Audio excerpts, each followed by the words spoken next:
Hello learners of all ages, my name is Mr. Montgomery. I teach 4th and 5th grade math, and today we're going to be talking about expressions. Now, expressions in math are a little bit different than the expressions that are on your face each and every single day. An expression is very often confused with an equation. If you take a look at the top two, the very top one is an expression. The second one is an equation. You see that the expression is 10 plus 5, and the equation is 10 plus 5 equals. An equation means that one side is equal to the same value on the other side. But an expression, it doesn't work out that way. Expressions can be addition, subtraction, multiplication, division, and they do not have an equal sign. Now, you might be running into a couple of letters while we go through this lesson. Those are called variables. And variables mean that we don't have enough information quite yet, or we haven't solved for that information yet. So for example, 10 plus x. Well, we don't know what x is. X could be 1, x could be 2, x could be 3. This would be an example of a expression with a variable thrown into it. Now, a word that they might use is some. Mr. Montgomery has 10 apples and he bought some more. It uses the words some and more. We know that some is equated to our variable, meaning that we don't know the exact amount. To make more of an example of this in a word problem way, I wrote out Mr. Montgomery has 10 apples. He was given some more. So if we're going to evaluate an expression, well, our first step is this. We're going to write the information that we do have. Mr. Montgomery has 10 apples.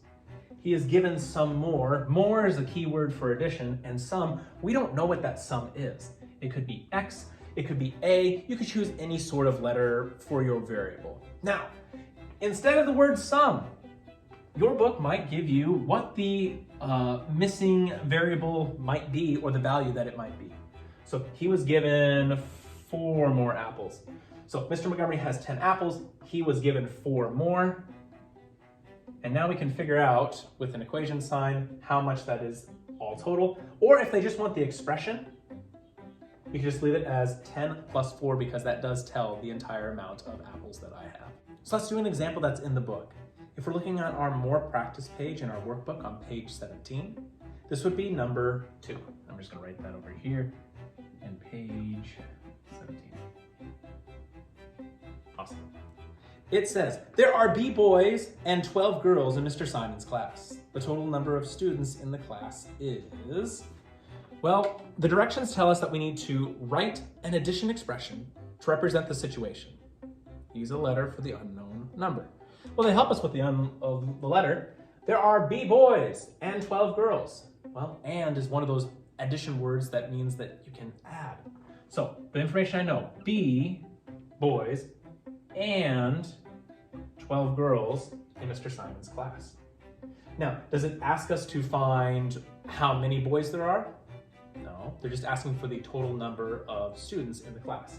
So they don't give us much more information for B, but they do give us how many girls there are. So B plus 12 is the total number of students that are in the class. So for our practice problems 4th grade will be found on page 17. We're going to be doing practice problems 4, 5, and 7. The directions for 4, 5, and 7 are find the value of each expression. And with each one, they tell you what the letter is equating to. So you're just telling me what the value of all those numbers put together. So you're gonna have, for example, for number 4, we have E plus 9.